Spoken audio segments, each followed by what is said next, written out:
What is going on, y'all? Happy New Year's Eve, and what a time. We say goodbye to the old year as we put it out to pasture and put it to sleep, and we say hello to a beautiful, brand new, baby-faced year, guys. And may it be a great one for us. Let's kick it off or end it with a great show. We got a massive college football playoff preview coming your way. We got Biz stopping by to talk some puck. We got RG3, and we got Connor Griffins ins and outs for the entire year of 2025. This all starts now on Wake Up Barstool.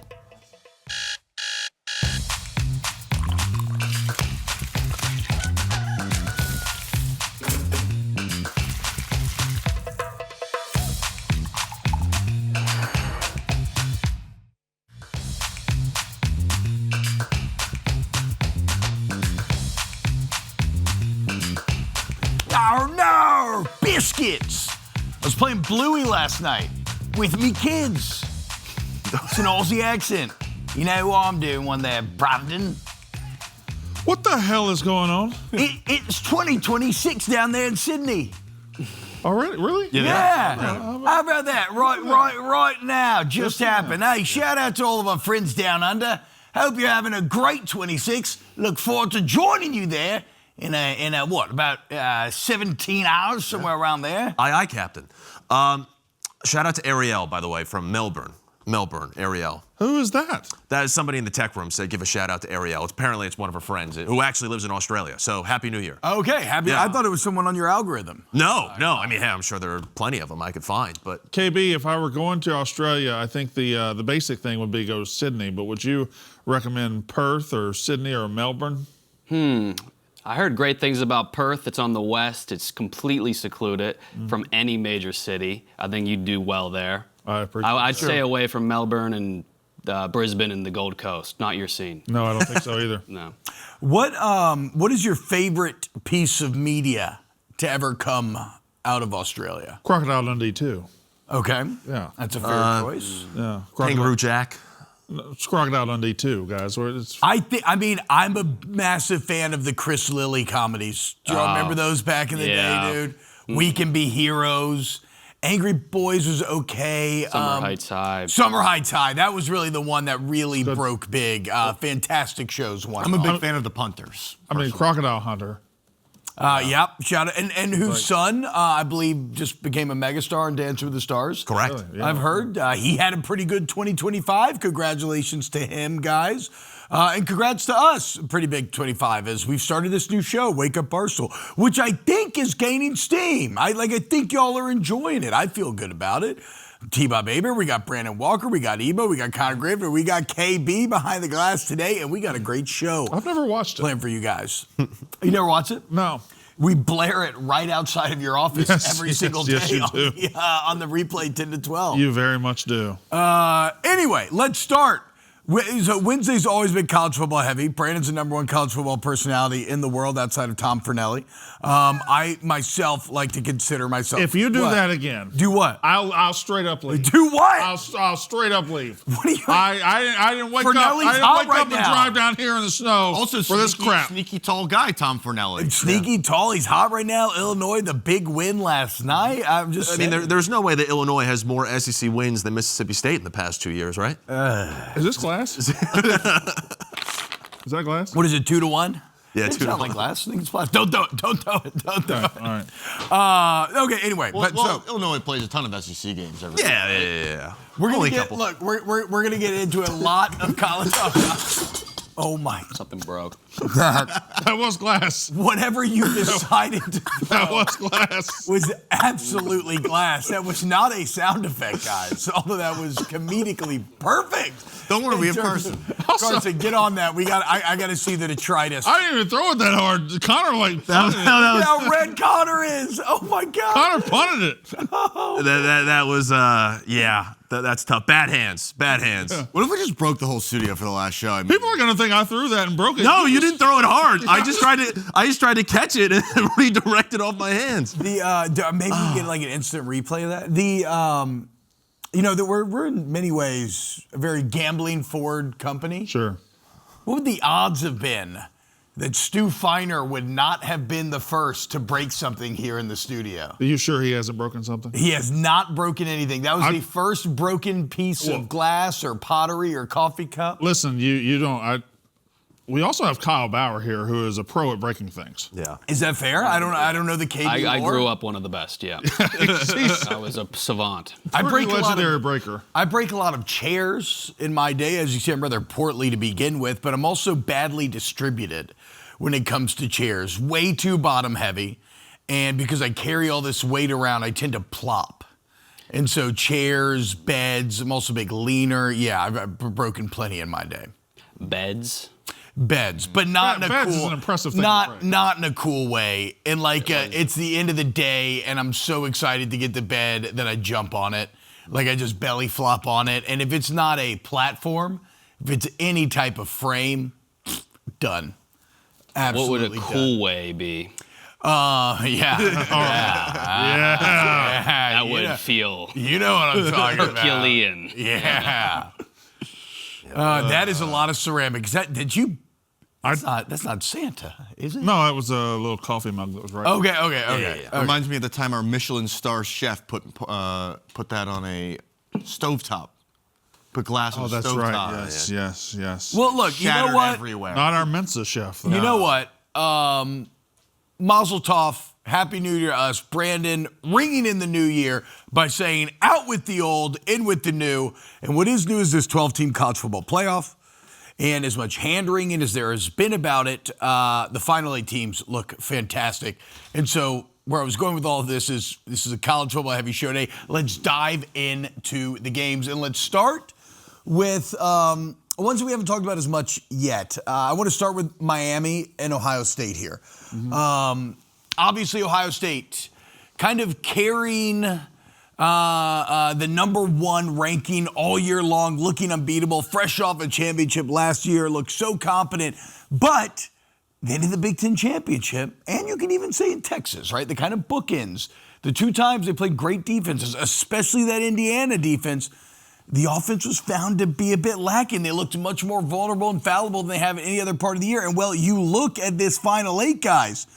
#1 defense in the country, to their own credit, Ohio State. But then #2, Indiana. #3, Texas Tech. #4, the Miami Hurricanes. So that's the point I was going to make. If you look at the last 8 teams, it does appear that defense has made its grand return to college football. Yeah. Because of the last 8 teams, only Ole Miss has an average or maybe even slightly above average defense. Their defense is fine, but they're an offense-driven team. Yeah, their defense was better last year, actually. But every single other team, their defense is their stronger suit, and their defense is carrying. Texas Tech has a defense that can carry it through this entire playoff, and so does everybody else, again, except for Ole Miss. Mm-hmm. So I don't think you could have said that in the last couple of years as far as the last 8 teams, in the second year of an 8 team.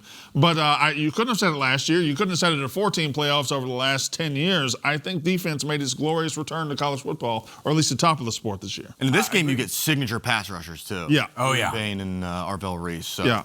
I have a question, and it's kind of how I'll frame this segment from the Ohio State perspective. Do we take it for granted that Julian Sayin is capable of doing what Will Howard did last year? Yes, we absolutely take it for granted, and what you said is very, very key. If we're being honest about Ohio State's schedule, if we're being honest about who and what they did this year, they opened the season with a 14-7 victory over Texas where they did not look explosive at all. No. And then they spent 10 weeks playing nothing, playing nobody, playing scrimmages.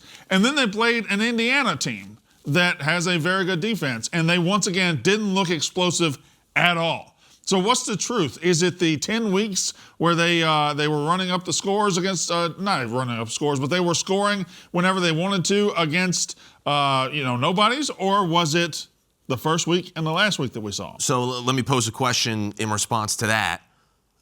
We obviously saw that Ryan Day is going to be taking over as the play caller in this game, and it's not going to be Hartline.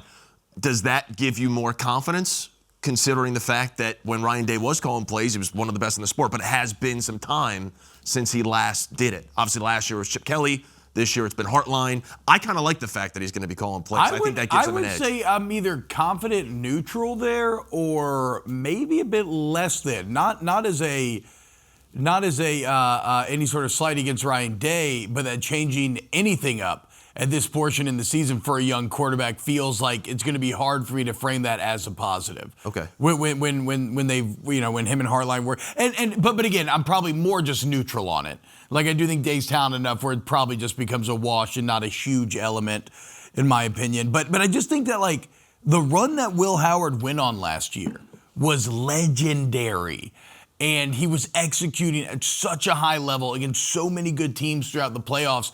And for whatever reason, it seems like a lot of his individual success has got rolled into the brand success of Ohio State. And now we're just saying, okay, well, this guy, Julian Sain, who has multiple years less experience than Howard, is just going to go roll the ball out and do the same thing. Well, and the one thing that Will Howard did have a lot was mobility. He could escape the pocket. They would design runs for him. That's not necessarily the case with Sain. He's more in the pocket, and I'm curious to see how that really transpires in this game with that pass rush for Miami.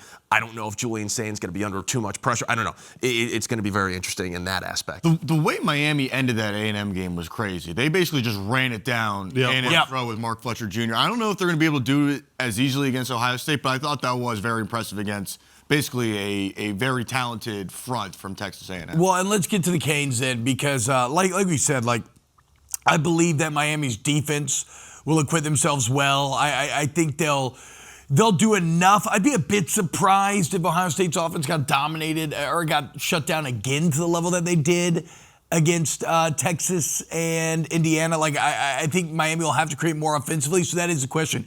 Can Carson Beck and Miami score enough to win this game? They looked pretty hapless in a lot of ways against Texas A&M. Can they? Yeah, they certainly can. I think this Carson Beck, I don't want to say campaign against Carson Beck, this narrative that is formed. Listen, the Texas A&M game was what it was. It was very windy that day. They recognized probably in the late first, second quarter that Carson Beck and the offense throwing the ball wasn't the answer that day.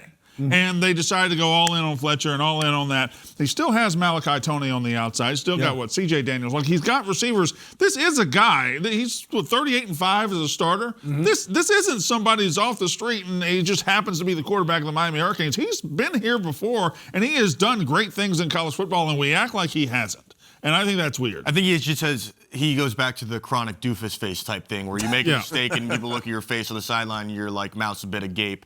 Sure. Like you'll be more easily criticized. You know who else does that? Who? Ryan Day. And as many wins as Carson Beck has, what are his signature wins? Like, even in that Alabama game last year when he was at Georgia, he played very well. He played awful, then played very well to spur in the comeback. It wasn't quite enough. But then he missed the playoff because of injury. And then the one playoff game we saw him in, he was okay. So, look, this is a massive stage. Notre Dame to open the season. That's okay. That's fair. Yep, and he looked great in that game. Yeah, that's a good point. That would be probably his premier signature win. It has been shaky. It has been rocky. There have been ups and downs. And now he goes up against a defense that has at least 4 first-rounders, maybe, between. Yeah, but you just said it. There have been ups and downs, and we act like there's only been downs. Correct. That's very true. But this will be the best defense he faces. But, like, this is the great part about sports, dude. You control your own destiny. Like, Beck was once viewed as the #1 overall pick. Mm-hmm. He's fallen off so hard from that high, lofty standing. If he wants to get back to that, if he wants legends to be written about him, if he wants to go down and be a college football immortal, like, the biggest step he could take towards doing that would be beating this Ohio State team in this playoffs, and all of a sudden Miami is off and running. But he's not a guy without that skill set in him. It's in there. Yeah. We know that it's in there. I think that's fair, but this Ohio State defense is just so good. And Matt Patricia with a full month to prepare for this game. It's going to be really interesting. That's fair. Is this the largest spread of the weekend? 9.5, I believe. Yeah, it is. The other 2 are 7, and there's also 2.5. Interesting. I think that should be Georgia Ole Miss. But any other thoughts on Miami Ohio State before we move in? Anybody in the room? No, I think it's a rock fight, and I think several of these games are a rock fight. I think it's going to struggle to get to the 20s. I think the first team to get to 20 probably wins the game. I think you could be looking at a 21-17 game, something like that. All right, so that's going down tonight, and then we got Oregon, Texas Tech. Can I ask a question real quick? Yes. Do you boys have trouble with this playoff remembering which of these games is which bowl. 1,000%. No idea. I actually None whatsoever. I'm going to go full Tonight's trust the Cotton Bowl, I think. Yes, I'm going to go full trust tree. I only knew that because is it Chiron or Cryon? What do we call the thing on the bottom of the screen? Chiron. Yeah, I only knew that because of Chiron. I only know this is the Orange Bowl because of the Chiron, but not the Rose Bowl though. Chiron's that's Han Solo's son in Star Wars? Mm-hmm. No, that's actually Ben Solo. But I do like where your head's at. Chiron. His name was Chiron. What's his name? What's his name? No, I actually write a bit of Star Wars fan fiction. Oh my God. And the Chirons are a group of Outer Rim Raiders that are currently challenging. Raiders are the Indiana Jones movie. Well, also John Williams, some common denominator composition there. But no, the Chirons are a faction that are challenging the Hutts for control of the Outer Rim. T-Bob, I don't know if you're joking It's my right fan now. fiction. Yeah.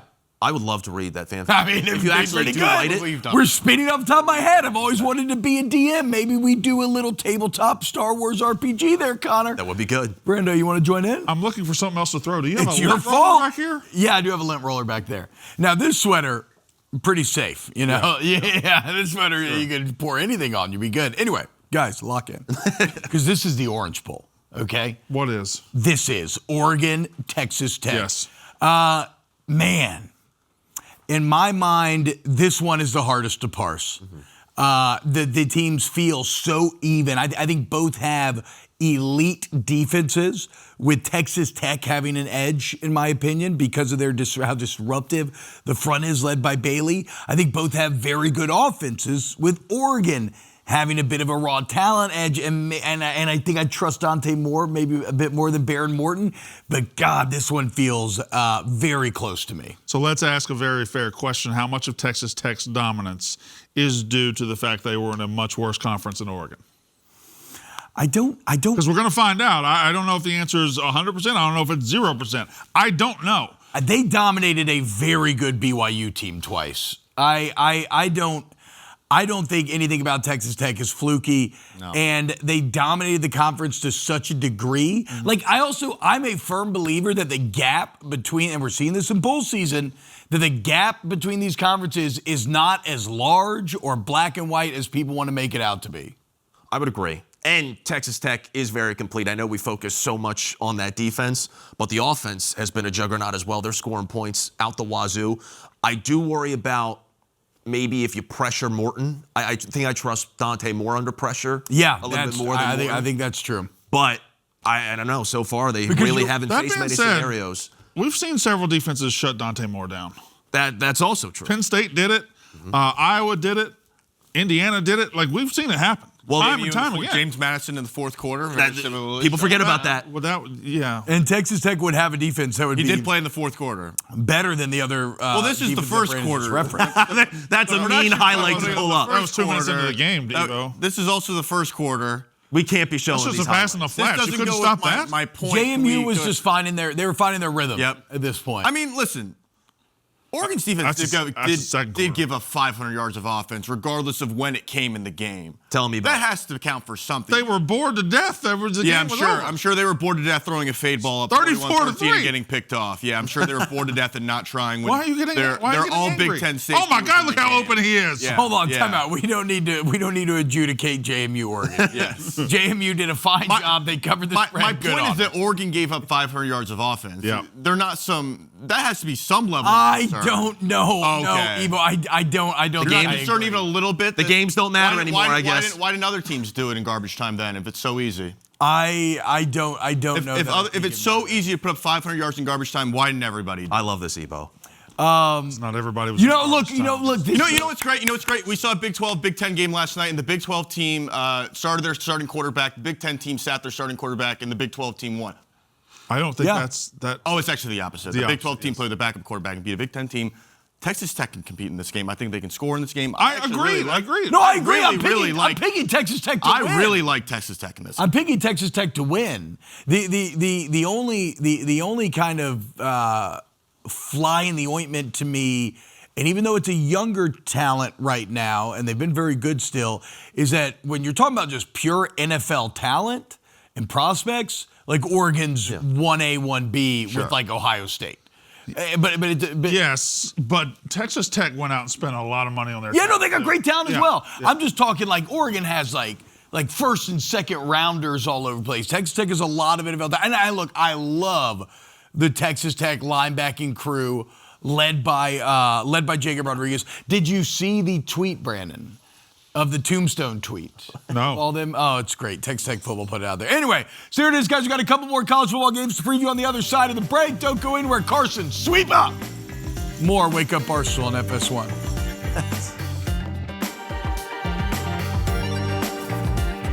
T-Bob doesn't know what cookout is. He doesn't. I don't know. Yeah, we're wondering where Hannah was. I thought she was probably doing some like sponsored New Year's Eve party or something.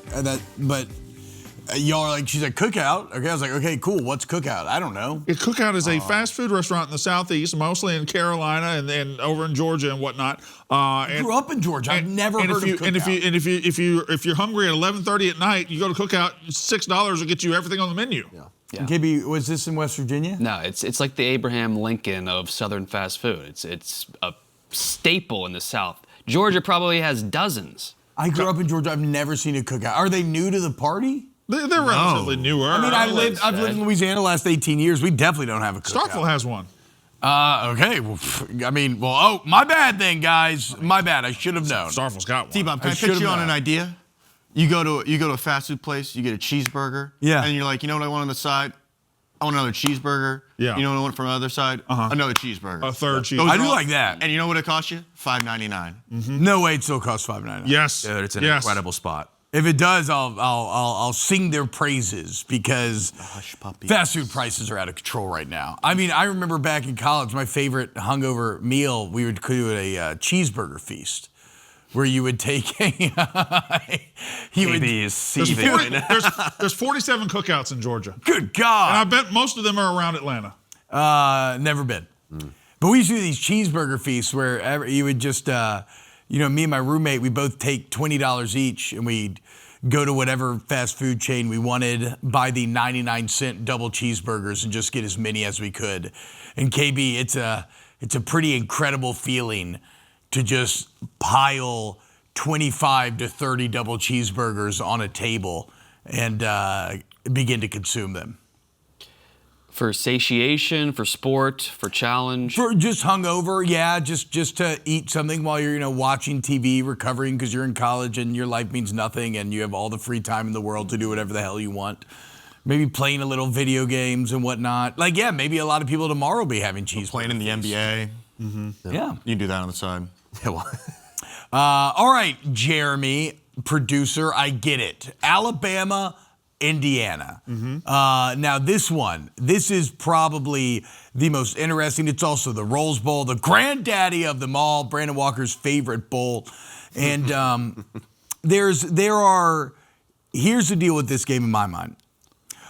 On paper, Indiana is clearly, statistically, the superior team.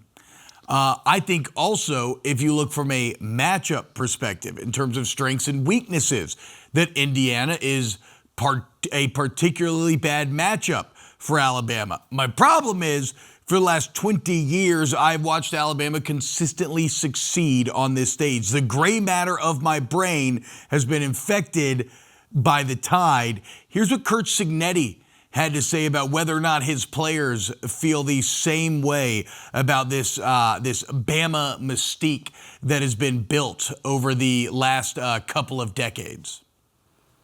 You know about the Bama mystique. How do you convince the players that you're playing this team, you're not playing all that tradition? You probably know more about the mystique than they do. I mean, our guys just know what they see on tape.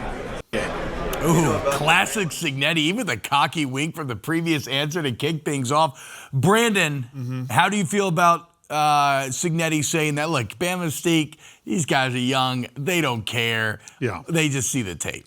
Two things. A, he's full of it. And B, it's time for him to embrace the gray. The hair dye looks ridiculous. But is he saying his players are dumb? Like, these players are 18 to 20. Actually, in his case, his players are like 20 to 25 years old. they spent the first half of their life, if they've watched football at all, they know Alabama. They know how this isn't ancient history. I did see a very funny AL.com tweet where they were asking Indiana players their favorite Alabama players. And Mendoza's like, oh, I used to love Tua. I think Sarah was like, oh man, Devontae Smith, Mark Ingram, those guys were awesome. A lot of these guys were in college when Bryce Young was winning the Heisman. Like this isn't something new or something old. If we're breaking down this game for real, though, if we're looking at this game, on paper, is Indiana the better team? Yeah, they're on paper better than anybody in the country. They're the #1 team. They're undefeated. They've been fantastic this year. That being said, this Alabama team, we like to boil them down to their weaknesses and their losses. Mm-hmm. They lost to Florida State. Mm-hmm. They looked terrible against Georgia. They couldn't run the football. But they also have in them a volatility and a ceiling that not a lot of teams in this playoff have. They went to Athens, Georgia, and won a football game this year. They had 4 straight. There was a 6-week period from about second week of September to like mid-October. Alabama's the best team in the country. They have that in them. That's why I think this is a sneaky. I think they're going to pull the upset here. I think they have a ceiling that they can get Indiana. And Indiana, What is your face? What's he made a face? No, because I know what Ebo wants to say about the 4-week stretch. No, it's just very curious what happened to 2 of those teams over the past 3 days. 2 of them, fine. You take 2 of them, but still the 2 of the 16 ranked wins that don't have wins over. That's fine. But the 16-point win over Vanderbilt's still impressive. The road win in Athens, Georgia's still impressive. Good. Yeah. It's probably the road win in Athens and Indiana's road win in Alston Stadium, the 2 most impressive wins of the season. Would you agree with that? I'd have to go back and look, but I'm not disagreeing that those are impressive wins. Yeah, for sure. I'd say the point being, Alabama has the ceiling. Yeah, but Alabama has it. So I was trying to say to Ebo, so the stat so Illinois beats Tennessee last night, and the stat that now rings a little large with the Bama resume, if you want to play connective tissue here, is that 2 of those ranked wins that we gave them so much credit for were over a Mizzou and Tennessee team that now at the end of the year combined do not have a single win over an SBF's team that finished with a winning record. Yeah, that's fair. Their resume certainly took a ding. Look, I feel you, Brandon, in that to me, I think that, I suffered at the hands of Alabama directly, and just choosing them to win on a big stage has way more often not worked out. But I've got to stick by my guns here and what I actually feel from watching the football, and I think Indiana rolls this Alabama Crimson Tide team. Well, we've also seen Alabama, their offense, be wildly inconsistent. We've seen Ty Simpson getting real under duress situations. Indiana was able to get after Julian Sayin 5 times. Bro, they're a top 5 most disruptive front in the entire nation. Exactly. 5th in sacks, 2nd in Tiffles. Tack on the fact that it's going to be, I like Tiffles. Tack on the fact it's going to be extremely rainy. The conditions are going to be bad. Yeah. I don't know if Alabama's going to be able to run the football again. They can't run the ball. They never run the ball. Well, they haven't this entire season, then especially against Georgia, they couldn't. It's going to be all on Ty Simpson against that front from Indiana. I think, to your point, T-Bob, it could get pretty ugly. That's the question I want to ask him. You just said it, and you just said it. You think there's a potential for a blowout here. Indiana, I think double-digit win. Indiana this year has played, probably 4 or 5 decent teams. They beat Ohio State by 3. They beat Oregon by 10. They beat Penn State, who's not even a decent team. They had to come from behind. They have 1 blowout win against the really good teams in their schedule, right? They beat Illinois to sleep, and Illinois is a good football team. We all agree with that? Yeah.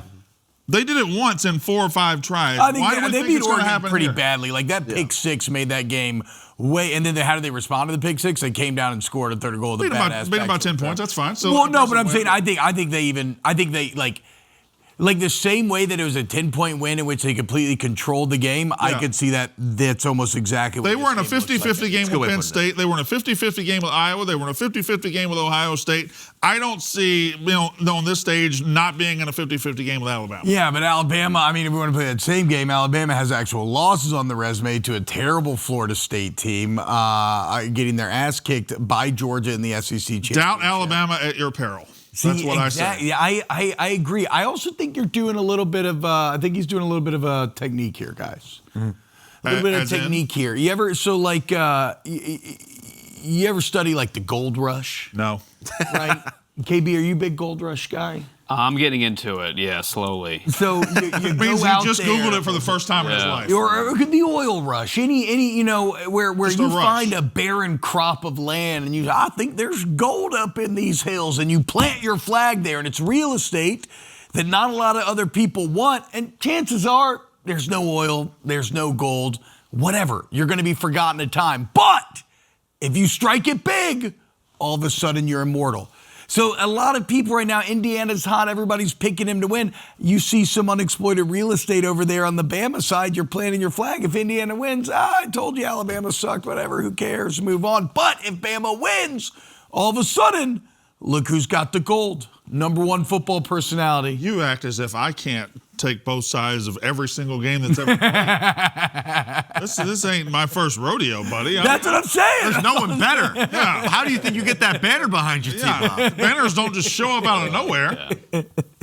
I will say, in terms of you say, is he full of it when he's talking about his players not getting the Bama mystique? He's full of it. If there's anyone I would give the benefit of the doubt to, even though I think he's full of it, it's the guy that walked in on day one at the worst program in the history of college football and said, I'm going to win the Big Ten. That's fine. And everyone looked at him and goes, everyone's like, oh, who is this guy? Like, you're insane. He's crazy. So if he's going to say something crazy, I don't think it's that crazy. Listen, people will take full of it, and they will be like, oh, he's insulting him.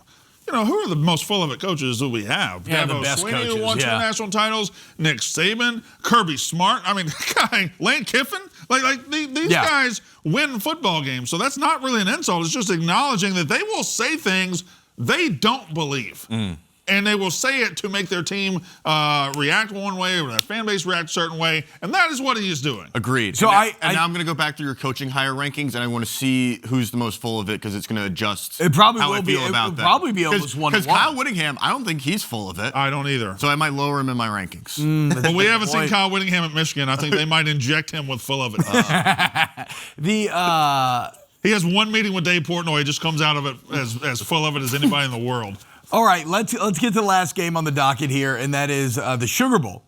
We have Georgia Ole Miss again. I just think that, like, I would be flabbergasted if Ole Miss were to win this game. I don't see how they do it. They played about as good of a football game as you could possibly hope they would play in Athens.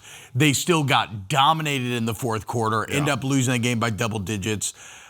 They don't have Lane Kiffin. And have y'all seen all of the drama, which may actually be the most interesting part of this game, all of the drama around it?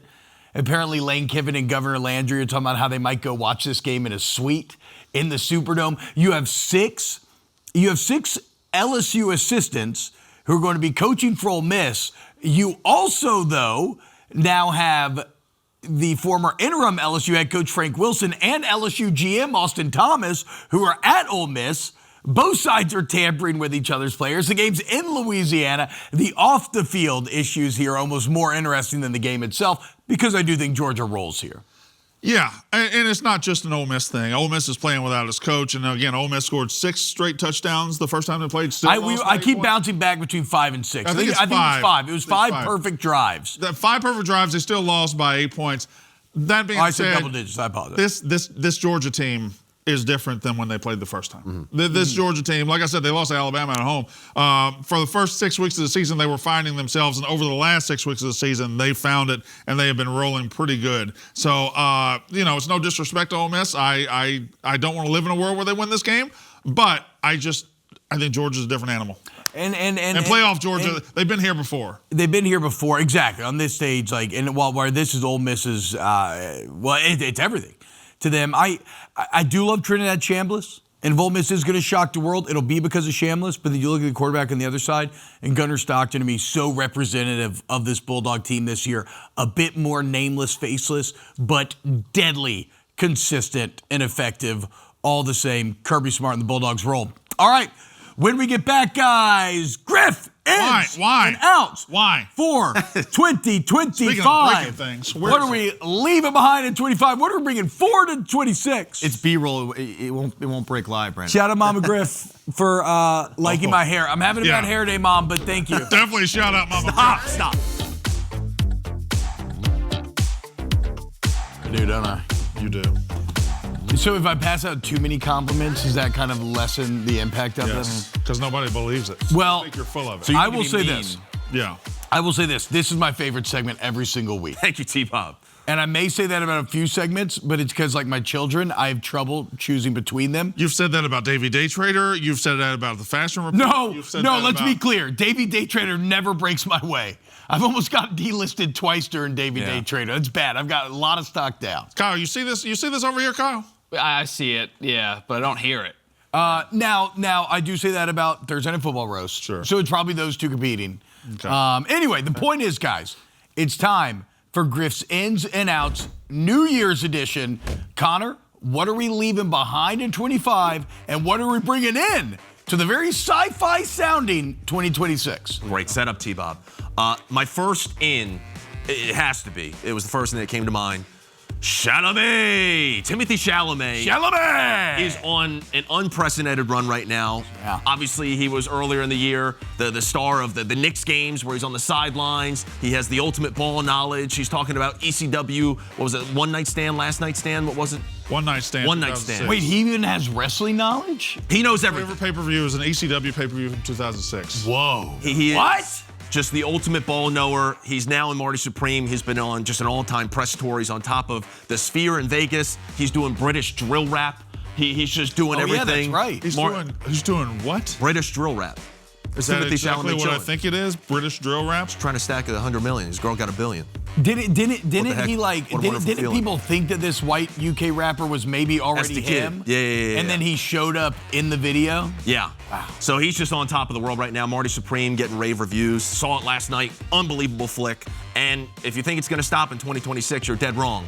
Because he's got Dune coming up in 2026. Dune Part 3. Let's go. They're doing another Dune. Yeah. Dune 3. Yeah, what do you mean? If you like doing 2, you're gonna love Dune 3, Brandon. Come on now. Anyway, so Timothy Chalamet, he's not going anywhere. He's coming into 2026. My first out, though, this is totally a personal opinion. I want the Labubu's out of here. Get them out of here. I don't understand the Labubu's. I love the Oregon Labubu. I don't like the look of it. Oregon's about to face off against Texas Tech in maybe the best game of this round. And all I can think about is when the Oregon Duck dressed up as a Labubu. A bunch of athletes have been incorporating them. The mascots are incorporating them. I've just never understood them. I think it's just a fad.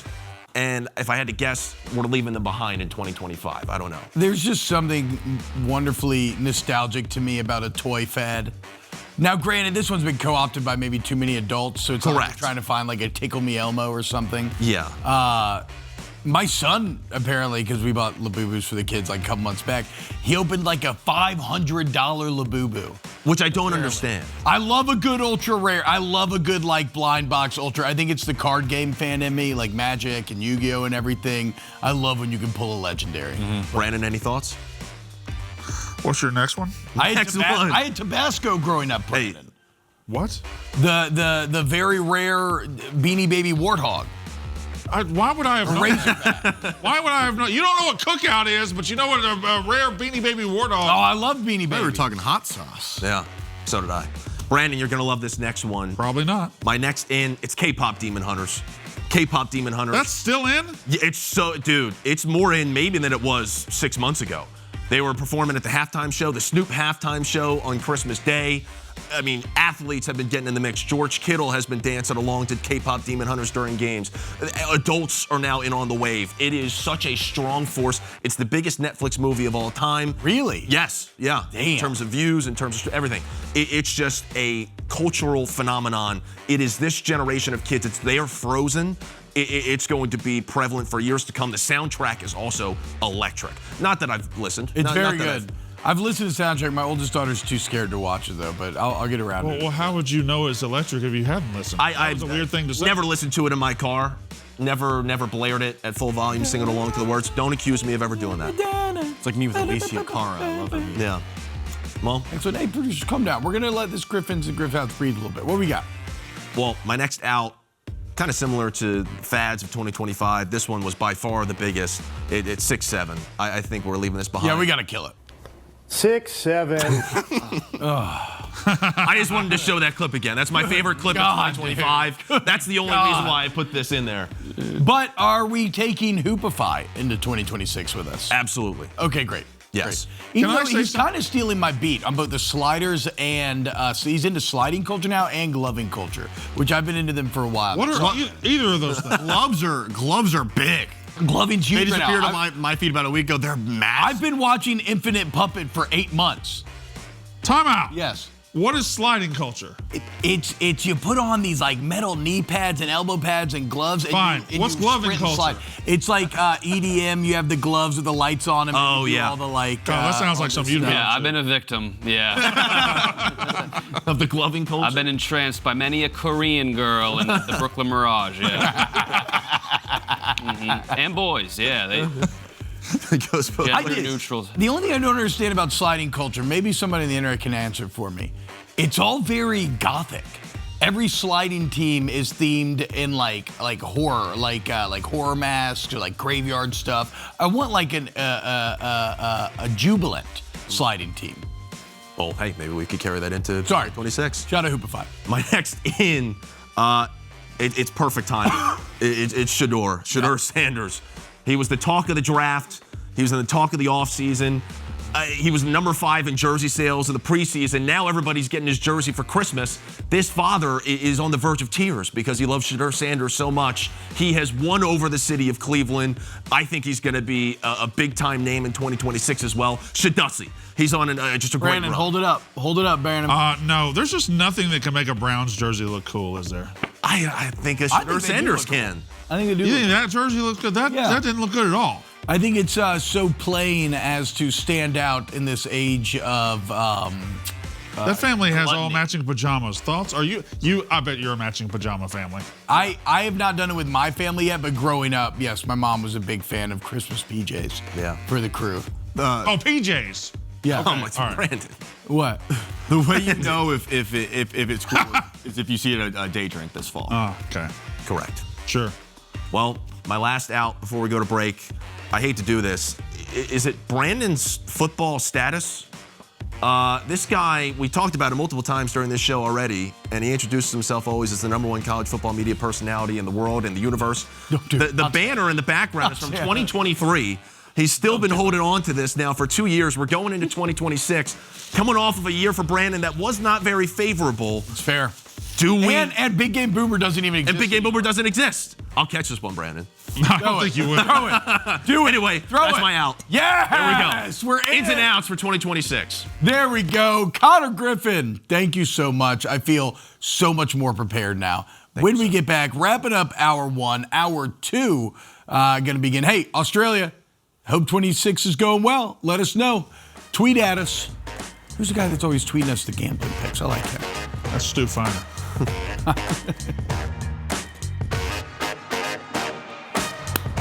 All right, real quick here, guys. We got NFL Hall of Fame finalists. Before that, though, we had LeBron turning 41 yesterday. Happy birthday, LeBron. We also had Tiger Woods turning 50. Were they both yesterday? Interesting.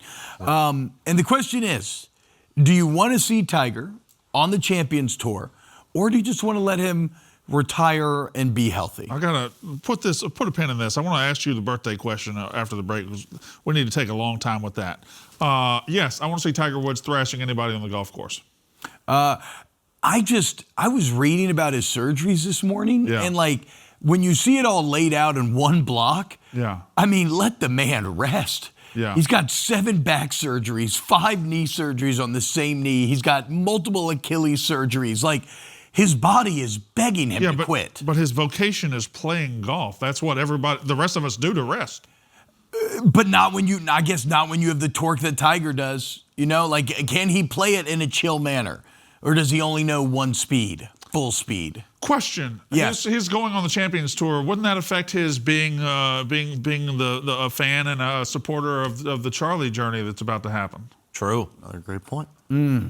Yeah, so let him be a dad. Let him be a dad. Time to be a dad. Also dominate on the Champions Tour just go give me like 5 tournaments. Win 5 tournaments in a row and then chill out. Yeah. I'd also be remiss if I didn't say happy belated birthday to my GOAT, LeBron James. Yeah. So I just wanted to say that before we cut the break. We got to talk birthdays soon. We got to talk birthdays. LeBron and Tiger, same birthday. Did you know that? No, I had no I idea. didn't know that either. He's the birthday guy. I'm the birthday guy, yeah. It just escaped me. Maybe the greatest birthday of all time. That should be bigger news. Yeah. Birthdays, Hall of Fame, Marcus Freeman, plenty of stuff coming up hour 2. Happy New Year's. We took them off. Australia. T-Bob, we took them off. I'm not taking them off. We're celebrating. Our own personal Carrot Top brought in some props. I'll be damned if I'm not going to take advantage. And he complained about the price of the props. Strawberry blonde. He was like, "Oh, this was so expensive. I was going to spend $10 on it. I ended up spending 3 times that. Yeah, $30 isn't that expensive." I didn't realize. No, it is for this. I didn't realize that the tacky, New Year's Eve type of props were going for that. You bought 5 of them. These are, but these, I thought I could get 5 for $5. Exactly. That's what these are. These are supposed to be shovelware. But these are pretty quality. These are actually kind of quality. I only get the best 2026 apparel. But anyway, okay, guys, a lot of college football still left in the docket. We got Biz coming up, talk hockey. We got RG3, got to have the Hall of Fame conversation, Big Ten, SEC. But let's start with coaches. Marcus Freeman remaining at Notre Dame. But here at the end of one of the most insane coaching carousels that we have ever seen, the #1 college football personality for a few more hours, Brandon Walker, has put together his final new head coach rankings. Brandon, who made the best hire in this insane cycle? Well, you framed it like that, so I would say this. The LSU Tigers. Let's go! The LSU Tigers had the best hire of the offseason, Lane Kiffin. They will be competing for a national championship for the foreseeable future, probably win one over the next 5 years. Lane Kiffin is that good of a coach. That being said, there were 32, I believe, FBS hires this offseason. It was 32 is what we got up to? 32 is what we ended up with. So we got 32. I've got my top 5 here. I did tweet out my top 10 yesterday, boys, if you want to go even further. But top 5, Lane Kiffin's at the top. But then number 2 is Kyle Whittingham at Michigan. And them and Penn State both had a moment in their coaching search where, like, is this coaching search going to be a big failure? Is it going to be a joke? This team looks like they got ahead of their skis. It's about to fall apart. And they both pulled it out of the fire. Kyle Whittingham, I think, brings exactly what Michigan needs: stability, toughness, and overall, he's just a decent dude, and I think Michigan needs that now more than probably any program has needed that in a long time. I got James Franklin at number 3 to Virginia Tech. Listen, you're Virginia Tech. You've been in the wilderness for a few years. You now have an impassioned, emboldened, and invigorated James Franklin. This is a guy. His only sin before this year was not winning the big game, not being able to beat Ohio State, Michigan. That is not the biggest sin in the world. He went 11-1 last year, was in the national semifinal, then he got fired. If you can get an reinvigorated James Franklin, Virginia Tech, that's as good as you were going to do.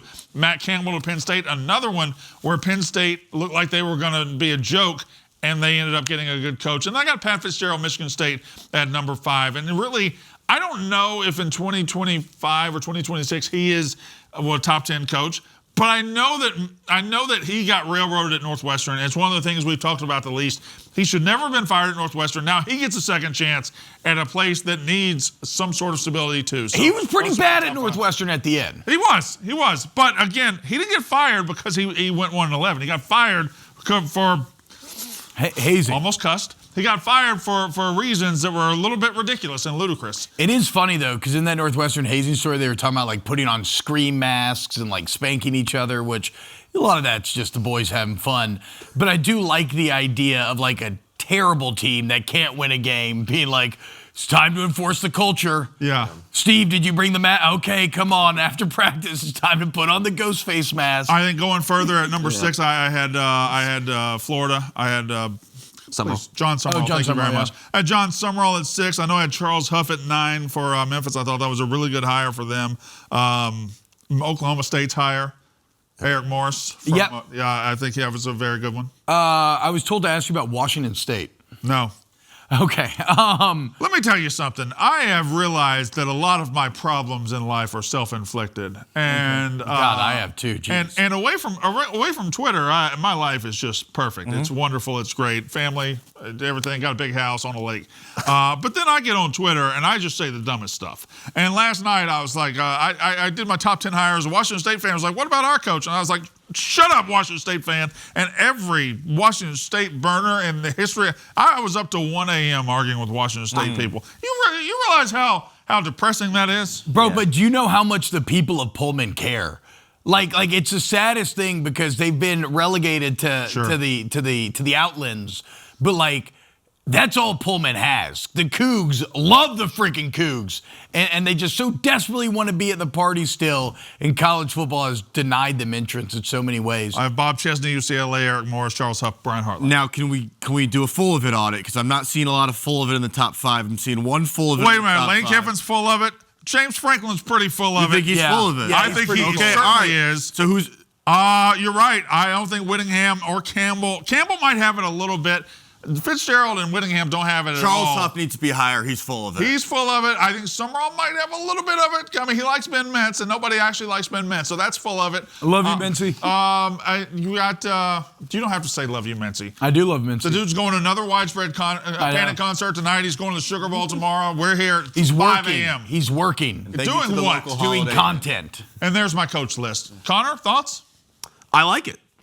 Okay, I Those got are a my question. thoughts. Good stuff. Well, no, Thank so you, Connor. I know why I know why James Franklin would be ahead of Matt Campbell, because for Virginia Tech standards, getting a coach like James Franklin is awesome. I would actually put Franklin at 2 here. Yeah, that would be. I think that would be reasonable. He's also hit the ground running too. Yeah, he's like all in, kicking ass. Like Whittingham, I have some questions on Whittingham because he's always been at Utah for his entire life. He is older. Yeah.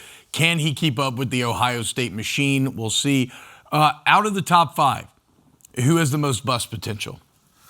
Well, I think. Well, actually, I got to reframe that. The most flop potential, because Nick on the show yesterday did point out that in many ways, bust is a positive term. And so we have to, so we have to stop. We have to stop with that. I hate to say it, but it's probably Lane Kiffin, right? Like Lane Kiffin left a playoff team to go to LSU. Yeah. You know, last time we saw a coach leave a big-time playoff team to go to LSU, it didn't work. Did not work. And I couldn't have seen a world back then where that wasn't going to work. I thought Brian Kelly at LSU was going to work, and it didn't. So, I think it's going to work, and I think it's going to work out beautifully, because I think he's the right kind of attitude and swagger for that job. He fits that job a lot better than Brian Kelly did. But if I'm sitting here saying they're going to play for a national title in the next 5 years and they don't, I mean, that's bust potential. So I think that so often now, buy-in is almost the main deciding factor of success, right? Because emotional buy-in becomes economic buy-in in today's game, and in that regard, Lane Kiffin has the entire state of Louisiana and every single resource he can muster behind him. I wonder who out of this group has the least amount of buy-in from the fans. Like our Penn State fans, how are they feeling about Matt Campbell? They're all in? They feel over great? the moon. Okay. You say that now, and everybody can say it now. All 32 hires would say it now. Which coach, if he went 6-6 next year, does the regret set in immediately? And I think Matt Campbell's high on that list. Yeah. Not us. Yeah. I think expectations are reasonable for next year. Even if James Franklin still was the head coach at Penn State, it was always going to be a turnover transition Absolutely year. One of the most ludicrous things you've ever said. That's why this year was so you important. Fired this guy 4 games after he went 11-1 and went to the playoff semifinal, and you're saying it was going to be measured and we were going to be very responsible with our... No, are you kidding me? It wasn't 4 games, Brandon. It was 10 years, right? It was a plateau for 9 years. And thank you for pointing that out, Ebo. And on top of that, this year, 2025, was the year where Franklin could finally prove that he was a big game coach, and he's failed. We're going to be measured and very calm very mature in their assessment. I don't know anything about Penn State. Yeah, you're right. He was here yesterday recording his Penn State pod. Yes, I was here. Listen, Matt Campbell for 2026, the expectations, if Penn State goes 7-5, 8-4, that's fine, because there's so much transition. The second y'all lose to an Illinois, the second y'all lose to a Minnesota, it would have been a down year. The sky is falling. It would have been a down year with Franklin anyway, because all of the guys from this past season, the seniors, everybody was going to leave. I'd like to update my full of it rankings, because this is the most full of it I've ever seen Connor Griffin. It's not crazy at all. No one from Eastern Pennsylvania is going to be like, "Oh, that was a gutsy loss. I'm proud of this team." No, we'll be upset with a loss, but at the same time, we recognize it's a new era. It's going to take some time to get off the ground. Adidas money is coming in. Things are rolling. We'll be fine. Are we bringing Connor Griffin's pregame meals into 2026? Yes. Dude, okay. Are you kidding? Okay. He's carried them for years, and they've never gotten him anything. Okay, I'm just making sure. They've gotten me. They won me a pinstripe bowl the other day, Brandon. I'm sorry. Covered me a spread the other day. We went to breakfast. Yeah, Ebo and I went to get McDonald's game day breakfast on the Saturday that James you got Madison was involved? playing. Yeah, we covered the spread. There we go. Okay. So speaking of bowl games, because a lot of talk right now. Last night, Illinois with a game-winning field goal knocks off Tennessee, and just real quick on the Illini here, incredible job, Brett Bielema. Absolutely incredible job when he's in Illinois. They had 10 consecutive losing seasons before he's gotten there. Now in 2 years, they have 19 wins. That is the most in any 2-year stretch in Illini history. And there'll be some who try to poo-poo this season, and I just think that's the height of absurdity. It's absolutely insane. Second year in a row, they knock off an SEC team in a bowl game. And guess what? They didn't have their starting left tackle. They didn't have the Big Ten sack leader. They didn't have their leading tackler. Like, everybody deals with this, which begs the question, because the SEC is now 0-5 against the other conferences in bowl season. The SEC, I'm sorry, guys, I've said it for years, the gap that they want to say is so large between these other conferences, it's just not as large as they think. Very quick poo-poo real quick, because you didn't give me a chance. I knew you wanted to, and I don't want you to. You're celebrating a man for taking the preseason number 9 team and winning the Music City Bowl. That's what you just did. I don't care. And secondly, context matters. The gap between conferences is not nearly as big as what the SEC would lead you to believe. It never was as big as the SEC would lead you to believe. And I do think bowl games, to me, just don't matter anymore. I don't care about the result last night. But that being said, if the SEC is going to participate in these bowl games, and if the SEC is the one doing commercials with this blonde on the beach saying it just means more, just means more, just means more, when you lose these, it comes back at you. And it's 2 years in a row. And it comes back at you harder. It's 2 years in a row. They got dominated by the Big Ten and the other conferences in last year's bowl season as well. And they also have opt-outs. They're also missing people. So I don't want to, the setting is the same for everyone. It's like, well, man, you say, oh, you're hot? Well, guess what? It's hot out there for them too, okay? Suck it up. Everybody's dealing with the portal. Everybody's dealing with opt-outs. Go win the freaking game. If you're supposed to be the best conference in the entire country, that's how we're going to measure these things. And it matters because we built such a stupid playoff system that's so subjective, or we have to inject our own opinions about who the best teams are. So, yeah, don't just tell me you're better when you can't prove it on the field. Also, congratulations to lifelong Mississippi State fan Luke Altmaier on winning the game last night. Yeah. Shout out Luke Altmaier. Incredible job. Yeah. He didn't opt out. Wasn't he also saying after the game, he's blessed to play in the best conference in the country or something like that? I could have sworn I saw that. I just want to know how Brandon is going to handle if Mississippi State wins the Duke's Mayo Bowl. That's what matters. That's what I want to know. Because were any of your coaches or any of the coaches over last week doused in mayonnaise after they won a game? We lost the Texas Bowl, so no. Yeah, I think when mayonnaise gets introduced, I think that changes everything. I just, he says that the bowl games don't matter anymore, and this is all irrelevant, and blah, blah, blah, blah, blah. I mean, listen, bowl games don't matter. I just disagree. To you, they don't matter, Brandon. To you. To anybody. They matter. There were 5 bowl games Saturday. Name 3 of them. The Rate Bowl. Who was in that? The Service Rate Bowl. Who was in that? The Service Pro Bowl. Right. Who played in that? Who cares? It's football. It's awesome. How can you call yourself the #1 college football personality and not like bowl season? The 12-team playoff has rendered these bowl games meaningless, and it's fine. It's okay to say that. You're not a college football hater. Meaningless to what, though? You're not a college football hater if you point out that college football has allowed some things to age poorly and some things to fade away, and they have lost their grip on bowl season. Bowl season does not mean what it used to. That's okay to say. Is the joy that you find and you feel when you see a Pop-Tart go down and see its last moments and it comes out a trophy, the joy it brings you is meaningless? But here's the thing, Ebo. Sports are entertainment, Brandon. At this point in bowl season, the bigger deals have become the absurdity of the Pop-Tart Bowl or the Cheez-It Bowl and the brand integration and the fact they're Pop-Tart mascots. Nobody's talking about the fact that was a 25-21 BYU Georgia Tech, pretty much a classic. Nobody talks about that. It's all about the Pop-Tart. The football on the field was great. That's TikTok generation, though. That was going to happen regardless. Mayonnaise. Yeah. Mayonnaise, some fun bowl games, huh? Man, yeah. All right. When we get back, guys, we got carrying Biz T-Bob into 2020 coming up. Talking hockey. That's an old Larry the Cable Guy joke. No, it was Foxworthy. Was it Fox? Well, it was one of his redneck words. It was on the blue collar. I went to a taping of the Blue Collar television show. Yeah, and they had the Redneck Dictionary, and that was a joke. Man, there's a lot of people in here tonight. Yeah, I thought it was one of the funniest jokes I've ever heard. I don't think I really delivered it well. There's a Brian Kelly-esque delivery. I apologize. That's okay. We don't talk about the Blue Collar Comedy Tour enough. We still, that and Hangout, or what is it? Cookout. Hangout. We got to go to break. Come on, Bobby. We got to go to break. All right. We still got Biz coming up talking hockey. We still got RG3. We still got to get to NFL Hall of Fame. But next, it's time for some puck. Paul Bissonnette. No go anywhere. Welcome back to Wake Up Barstool and FS1, the 2026 NFL Hall of Football finalists. The Hall of Fame. Hall of Fame. Hall of Football. Reset. They probably should call it the Hall of Football. It's still HOF. Football's Check ball, reset. Anyway. The foot hall. So, we got, should I read the whole list? Is that too much? Or can we put up a graphic maybe? That might be easier since we're on a visual medium. But some big names. We got to choose 5. Mm-hmm. Can we put up a smaller graphic? Yeah, maybe get it on the big screen for us old guys because my eyes are bad. I can't read any of that. But look, it's Willie Anderson, Drew. Okay, I think there's an easy big 3 here. And then I think the other 2 become down for day. Like Drew Brees, absolutely. I think there's a big 4. So Brees, Fitzgerald, right? Yeah. Kuechly.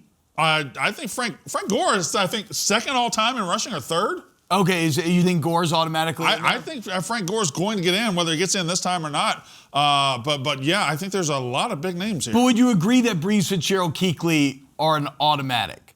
And I know Kuechly only played 9 years. Brees, Fitzgerald, and Kuechly are automatic. Yes, I would agree. 8 years, but 7 All-Pros for Kuechly, 5 first team. Yeah. Like that's one of those resumes where you're automatically in there.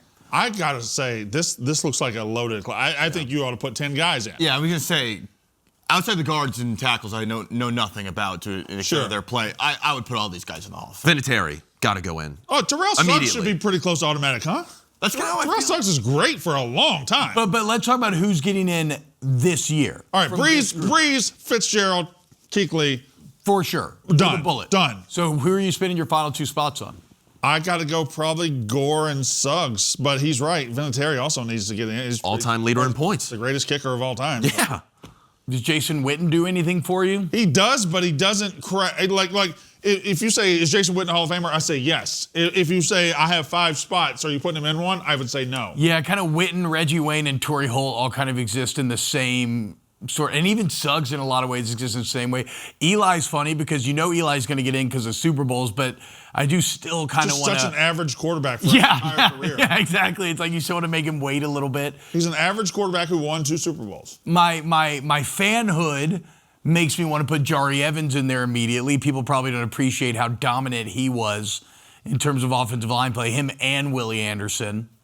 So I don't know. As far as dominance, I think people sleep on Torrey Holt too. Like he was a very key part of one of the most exciting offenses in the history of football. So maybe you go Gore just because of the raw stats, like you're getting at. Third all time in rushing. Yeah, that's what I'm saying. So that makes sense to have him there as. But he was never. Frank Gore is interesting.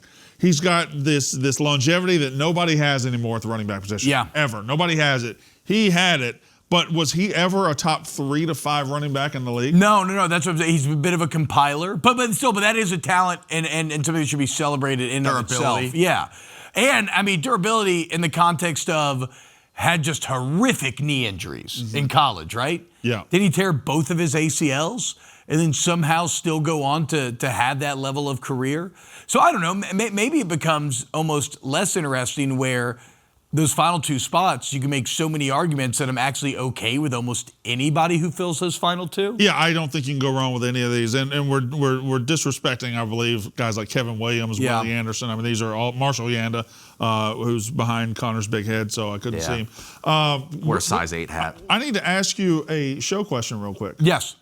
Is Biz big timing us right now? No, we just got him. Is he no We showing? just got him. No, is we he just no got showing him. us? Is Biz too cool for school? Nope, we just got. Is he better than us? Probably the There he coolest is. man at Barstool. There he is, Spin Chicklets. Biz is here. Biz, what's up, man? Nice What an to honor. get to talk to you, finally meet you, man. I'm becoming a big puck guy. Now, so Biz, I just moved here from Louisiana. I've lived in the South my entire life, 36 years, never been anywhere where there's winter. My oldest daughter, 8 years old, has fallen in love with trying to learn how to play hockey and skate, unlike anything that she's ever cared about, okay? I now just bought my first pair of skates from Play It Again Sports last week. I've been on the ice a lot. I have a goal 2027 beer league. I'm coming, okay? So I need a quick turnaround. Look, I'm coming, Biz. I'm telling you. I got a lot of natural athleticism to offer. I just need some tips. Are you using the chair right now? No. Hell no. I was skating backwards the other day, Biz. We're moving fast here, okay? Wow, okay. We're on the clock. 27 is my goal. I would recommend doing a lot of those like bottle service girl exercises in the gym to get your glutes firing. Yeah, okay. I was doing, bro, I did bar yesterday. My ass is sore than it's been in months. I got to ask you this. You're from Louisiana. I think you guys had a pro team at one point.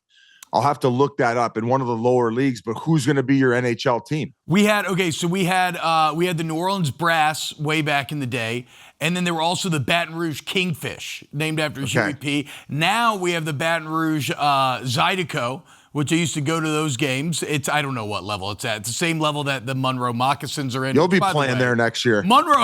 Monroe Moccasins lead that league in attendance for whatever that's worth. But no, my team's the Blackhawks, dude. You're just so much on my corner, it's pissing me off. I'm adopting the home team. Yeah, you're doing exactly what I did last year and just pissing me off. I've been wanting to talk to Biz about this for forever, and you just come in here with your ugly sweater and you're like, oh, hey, Biz, I'm a Southerner who likes the Blackhawks. Shut up. Hey, Biz, I'm a Southerner who likes the Blackhawks. No, can I ask an actual hockey question of an actual hockey guy?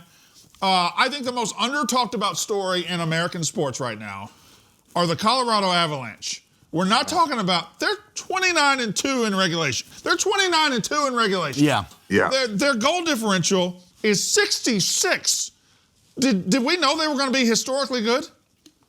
I think everybody knew they would be a top 3 team, and just the way that they're built and they're stacked. But I don't know if anybody expected how good their goaltenders would have been playing. Wedgwood and Blackwood have just been incredible. And for those of you who are watching who don't know much about hockey, yes, they both have their names ending in wood. And it's crazy because last year, at the start of the year, they were having goaltending issues, and neither of these goalies were even on their roster. So the fact that their management last year was able to go do a bit of a overhaul, retool on the fly, which ended up not working for last year's playoff run, as they fell short as they have since they've won the Stanley Cup.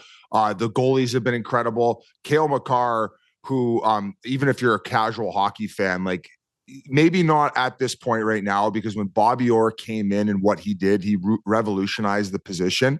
And the amount of points that he was getting for a defenseman compared to everybody else, and the gap was so astonishing. Unfortunately, his career was cut short due to injuries.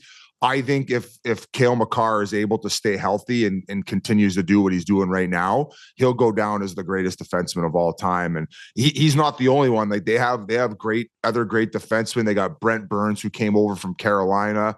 They got that Malinsky kid who's a young player, Gerard. So their D's packed up. And then going up front, that Nathan McKinnon, like I call him the dog. I would say the last 5-6 weeks, Nathan or Connor McDavid has elevated to like a whole new level. That maybe we haven't even seen out of him. I think he's got like 40 points in his last 13 games. But the Nathan McKinnon, the dog, has been, in my opinion, over the last 2 years, the best player on the planet. The funnest to watch. If you go watch a hockey game, go watch him, because he'll score, make plays, he'll forecheck, he'll fucking reverse hit guys, he'll hit guys. So he kind of embodies like everything there is to be a hockey player. Hey, Biz, you're on national TV enough. You know not to say certain things. Oh, I can't. Okay, shit. Sorry, boys. Sorry. All right, no more. It's KB. It's that kind of insight that sets him apart. What a combo, Biz. What's up, buddy? Great to see you. Oh, Good nice to see fade, too. Oh, Look at that. Try to make it 2. I mean, you wouldn't know anything about the Avalanche brand. Unlike me, I grew up an Avalanche fan. You know, Joe Sakic, Peter Forsberg, Patrick Waugh between the net. You know, you got my guy Rob Blake coming over late in the career, lifting the cup.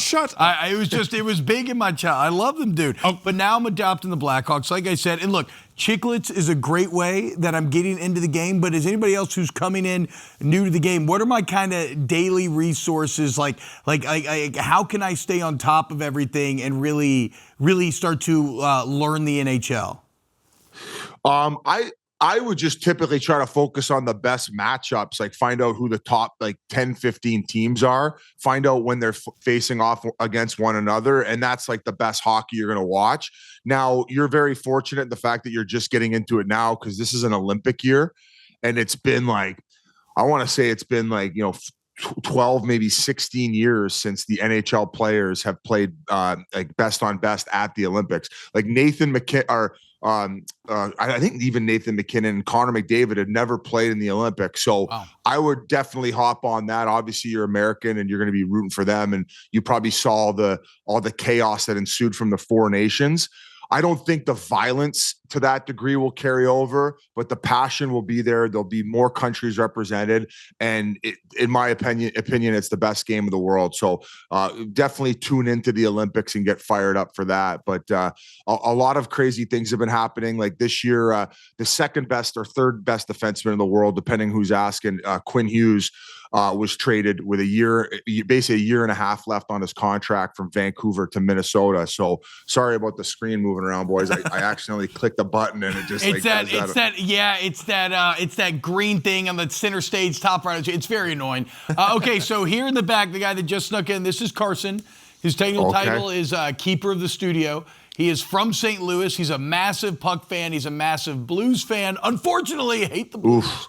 Carson, take it away. Hey, Biz. Carson here. Thank you. He knows that. I just said that. You look very professional.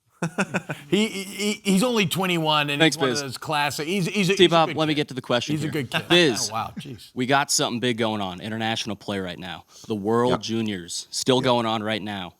I want to ask you, how important is this international play in growing the game, and who do you think we're going to be seeing playing on Monday for the championship? So I'm not a huge World Juniors guy. I've lost a little bit of interest. Obviously, it's huge. There's some top prospects who should be going first overall playing for Team Canada. That Verhoff defenseman, and then Gavin McKenna, who's been the talk of college hockey this year, with him going to Penn State from junior. But it's huge. These kids look forward to it, right? Like they're on the center stage. They get to play on Boxing Day where there's no other hockey going on. So they're the front and center at the hockey universe. And it's really a showcase for these guys who haven't been drafted, who are playing in that tournament to try to, put their bid out there playing best on best. Like I deserve to be drafted in the first round of the NHL. So the talent level is high. It's a little frustrating because it's double IHF. So you'll see like a regular hit on a guy, and the next thing you know, this ref from Kazakhstan's throwing the player out of the game because he doesn't really know the rules well. So it's just kind of chaotic in that way. But definitely, if you're a casual hockey fan, fun to hop on the train and watch. And you're supporting kids before they've gotten to pros, right? They're all amateur players. Biz, you mentioned McKinnon, you mentioned McDavid. These are the dudes right now, right? These are the best players in the entire world. But the next group is lining up behind them. Celebrini, Bedard, Schaefer, the kid from Anaheim. Somebody help me out. Carl There's Correa. a lot. Cutter Gauthier. Yeah, there's just a bunch of guys. Like, as somebody who is like T-Bob getting into it, I find that focusing on the new stars, the new guys, has eased me into it because nobody's really seen Bedard become what he became this year to this point. What about those young guys and the fact that the next 10, 15 years are already spoken for? Great question. Yeah, there's obviously a new wave, and just the way that these kids approach it now too, the way they train in the off season, they come in and by the time they're 20, 21, like their strength and their skating is at a world-class level, competing with the guys like of the McKinnons and the McDavid. So Bedard and Celebrini are at the top of that list. I don't think anybody saw the jump that Bedard has had to start the year coming like the way that it did. Celebrini is basically Crosby 2.0, the way that he competes. His father is actually like a renowned like physical trainer for the Golden State Warriors. I don't know if you guys were familiar with that. And he helps Curry. Like he's hands-on as far as like the body movements and everything he does. So this Celebrini kid, who also has a younger brother who's coming up, who's apparently even better, he's been a freak of nature since he's been very young. And I just think that the commitment that these young kids have to, I mean, boys, like I was having fun and I was, boozing and doing, we don't have to get into it too much, but these kids are laser focused and they brought it to a whole different world. So this new wave is basically taking the torch that Crosby and Ovechkin carried for 20 plus years. And now the game is reaching new heights for sure. Well, and speaking of a new world, here, especially recently, the state of Florida has become a bit of a NHL powerhouse between Tampa, obviously Miami, the NHL Classic, or the Winter Classic, about to go down in Miami. I think I've seen there's going to be sand and snow outdoors in Miami. What's the hockey guys' take on the Winter Classic? And are we into this being in Miami? Are people happy about this? Well, I'm heading there tomorrow, so I'm pretty fired up that I don't have to go freeze my ass off in the cold. The one year they did it in Mini, and once you cracked your beer, you had about a minute till it froze over or you couldn't drink it.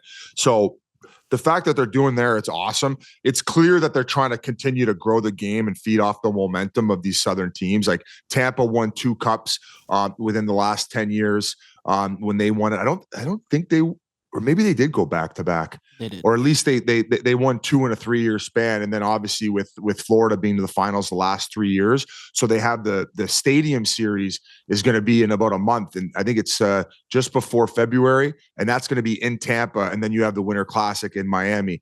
With the way that rivalry has gone though, it would have been cool if they would have foreshadowed it where it would have been Panthers Lightning. Because I don't know if you guys have been watching these games between these two teams where it's melee every time. Like preseason this year, they had 4 guys left on each bench by the end of the game. They didn't play for a good 2 months before once the season had started, and then they just played the other night, and they're trying to kill each other out there. So it's awesome to see that hockey is growing in the Southern United States. Because if you look at all the powerhouse teams, like Vegas, throw them on the list. Yep. Dallas, Texas on the list. Both Florida teams, and then you got the Carolina teams. Yeah. Carolina's good, and then California's got a few that are buzzing this year.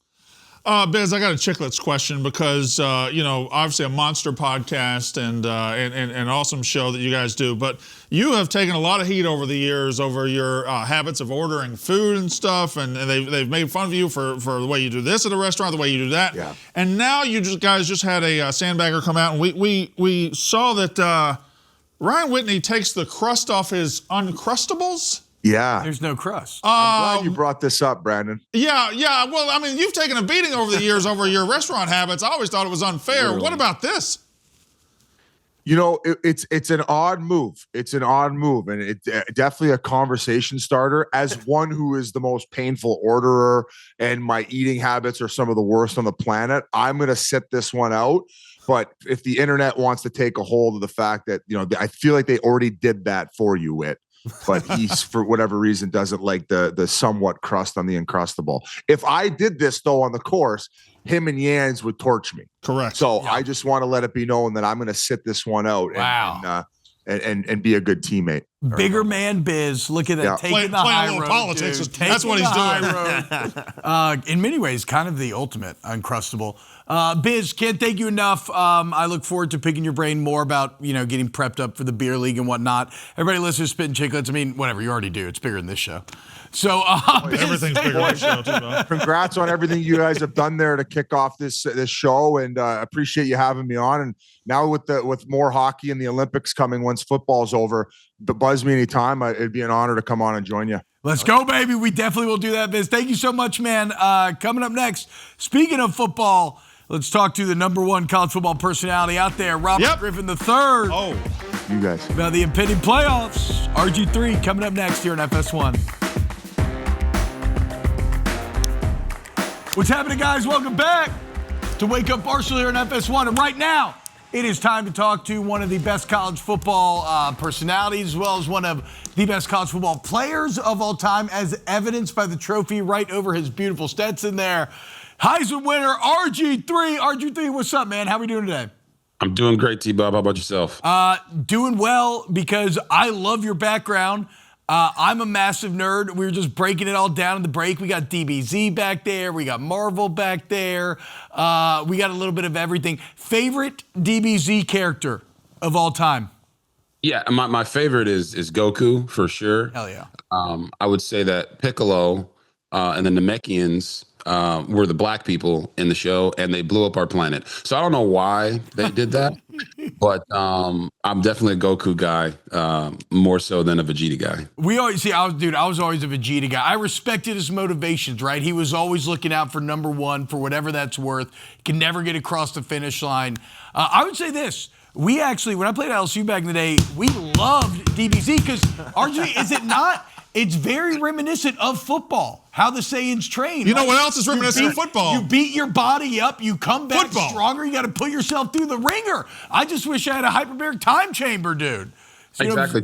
Listen, the Saiyan method is the more you perform, the more you fight, the more you train, the better you get. That is a football mindset, 100%. Shake my childhood, okay? I was 100%. I thought I was going to be Goku when I grew up. I was going to be doing Kamehamehas coming out of my hands. Oh, God. I am fully on board with that. I think I try to get my kids to watch it as well because I thought there's so many life lessons in Dragon Ball Z that we can all abide by. Sorry that you had to settle for winning the Heisman Trophy. Yeah, but a Kamehameha would be so sick if you could buy it with your hands. Yeah, I mean, he went a different path. I guess I'll just go win the most prestigious trophy in sports. That's fair. All right, man. So we've been talking a lot of college football all day, obviously. A very good quarterfinals going to kick off tonight. And let's start with Ohio State, Miami. What's your read on this game? We mentioned it, but the two times that Ohio State faced a great defense, the offense did sputter. And I feel like we kind of take it for granted that Julian Sayan's just going to be able to replicate this legendary run that Will Howard went on. Yeah, I mean, I've been very impressed with Julian Sayan. I think this game, it comes down to one thing for me, because I've heard everyone talk about the battle in the trenches and whoever wins, the offense and defensive line is going to win the game. I mean, we could literally say that about every single game in football, because the trenches is the most important part. But I think for Miami, this is why you brought in Carson Beck. And he has to prove that he was worth all the money that they spent on him by making big time plays in this game. Weather's not going to be a factor. When you look at this from Ohio State standpoint, almost like skill position for skill position, they're better almost across the board. When you look at Jeremiah Smith and Carnell Tate at the wide receiver spot, then you look at Caleb Downs and all the plethora of guys, Arvell Reese that they have on defense. Do you feel like there's more first rounders that play for Ohio State? But at the end of the day, it's going to come down to which quarterback can step up in the moment against two great defenses. So that's why I look at it and I go, Julian Sayan has been able to complete a high percentage of his passes. He's got an incredible quarterback rating, and he's got two of the best receivers in all of college football to throw the football to. So if they can just muster up more than 10 points, they could probably win this game. And I think that's where you have to put a massive emphasis on blocking Akeem Mesidor and Reuben Bain Jr. And if that right side of the Ohio State offensive line can't do that, then I think it's going to be a very long day. But to me, Carson Beck has to show up and prove, you know what, them going to get me from Georgia and paying me however much they paid me was worth it because of this game, how I perform in this game. RG3, hi, I'm Brandon Walker, the #1 college football media personality in the world. Good to see you. Besides RG3, but yeah, continue. Huh?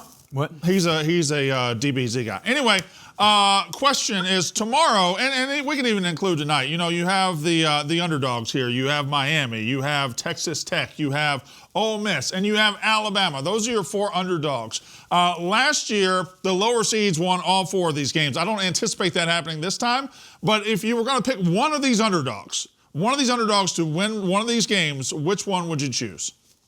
Yeah, I mean, I'd take Texas Tech.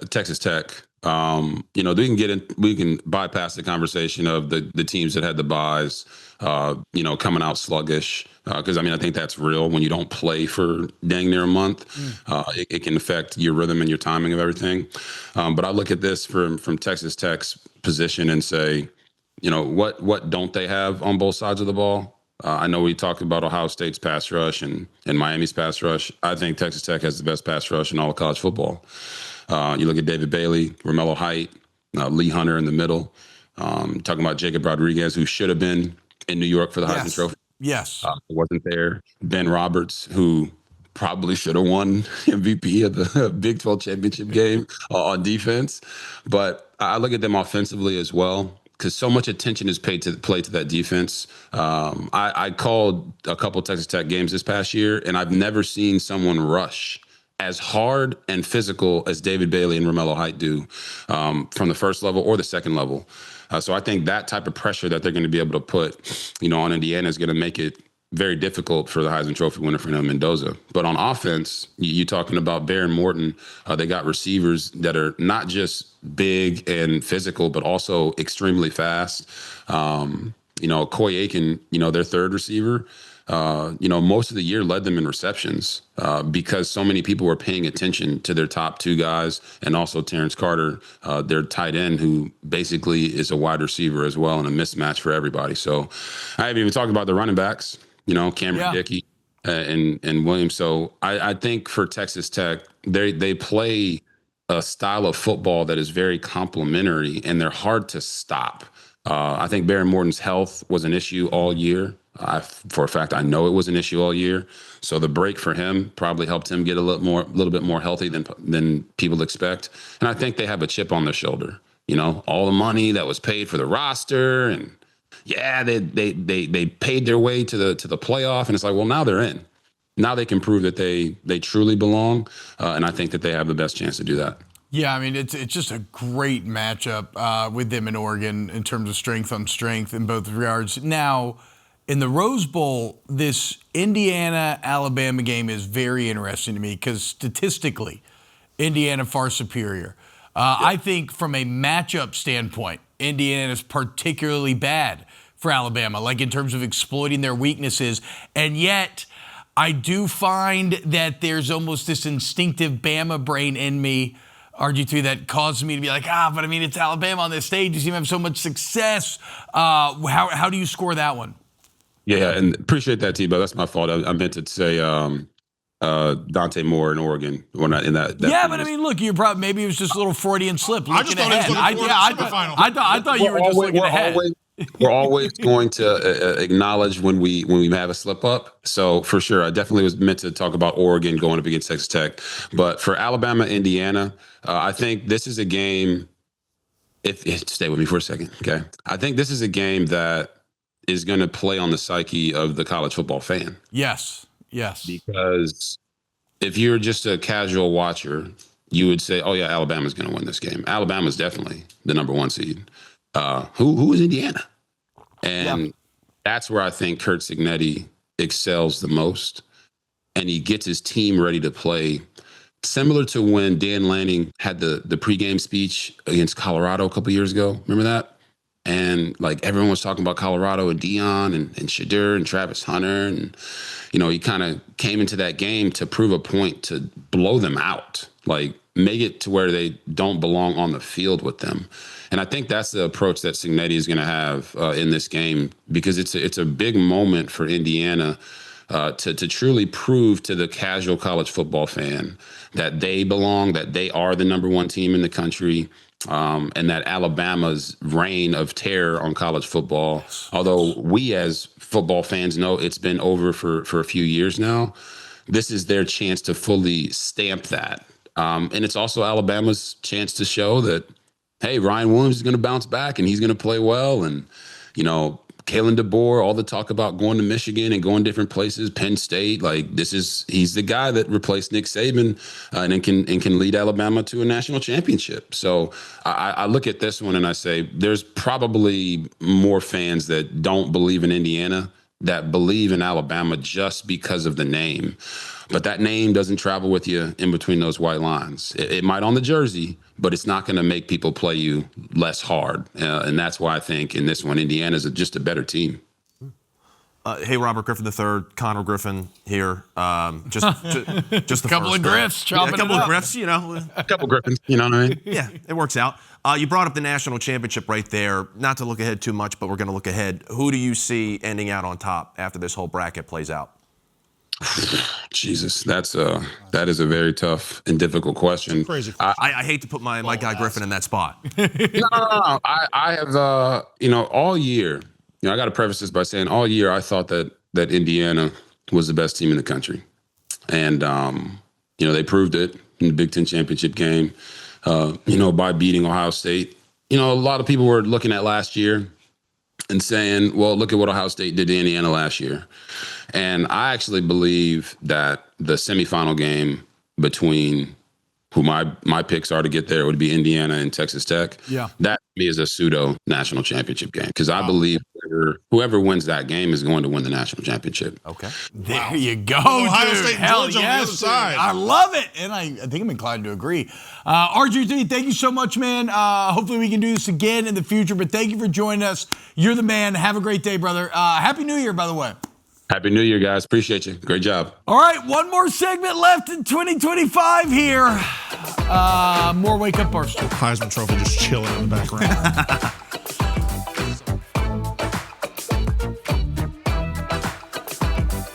Brandon, where's your glasses? It's New Year's, baby. We're here because we're here. Welcome back, guys. It's New Year's, guys. 2026. Kyle, did you know LeBron and Tiger had the same birthday? I did not know. That is unbelievable. Yeah. That is actually insane. It's crazy. It's one of those things where I read it and then I was almost nervous to read it on air because I'm like, that can't be true, right? It doesn't seem right saying it out loud. It should have been locked in my brain. But hey, guys, Happy New Year to everybody. I hope this last year was fulfilling. If not, fresh beginnings and all that. Here's to hoping that we can all, have great years, become the best version of ourselves, whatever we want to be. Anybody have any specific goals? I don't know. You didn't inspire me at all just now. It's because I feel that I'm entering the year at, I'm ending the year on a bit of an odd note, I would say personally, but I'm very excited to try and be a better person in 2026, and I'm looking forward to a clean slate. Kyle, you get married in 26? Don't ask me that publicly. Pending nuptials. Edit that out. Yeah, maybe. I love making Kyle forget how to say English words on this in this last 2 minutes of the show. But does anybody have any big resolutions? I'm not a huge resolutions guy. I just want to, like I said. I'd like to wait 2:30 in 2026. I'm not going to do anything to do it. I would like to. It'd be great. Yeah. It'd be great to pull off. I'd also like to wait 2:30. Yeah. Jeez. I wait in the middle? 275. Yeah, I'm about 275 as well. It's kind of impossible for me. Bad, yeah. Actually, I'm probably like 290 after this break. What about you, Connor? You strike me as a resolutions guy. Yeah, I got to start line dancing more. All right. Okay.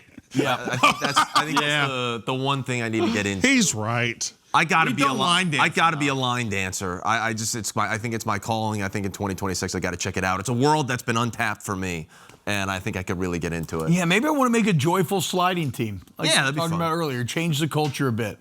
Bring it out of the darkness and bring a little sunshine in there. What about you, Brandon? Legos. Legos? I think we're getting into Legos this year. Hell yeah. I'd like to get Connor Griffin line dancing more. Salsa dancing, maybe. Connor, go back and forth. where would you go to like a line dancing bar? Yeah, like a nice country Like bar. Nashville? I don't know. Yeah. Get a hat like Robert Griffin III. Have you ever done salsa lessons? No, but I want to. Bad. Very fun. We'll see. Very fun. All right, we love you guys. We'll be back tomorrow. I was getting married. 2026. Love y'all. Later, guys. Man. Happy New Year. We're here.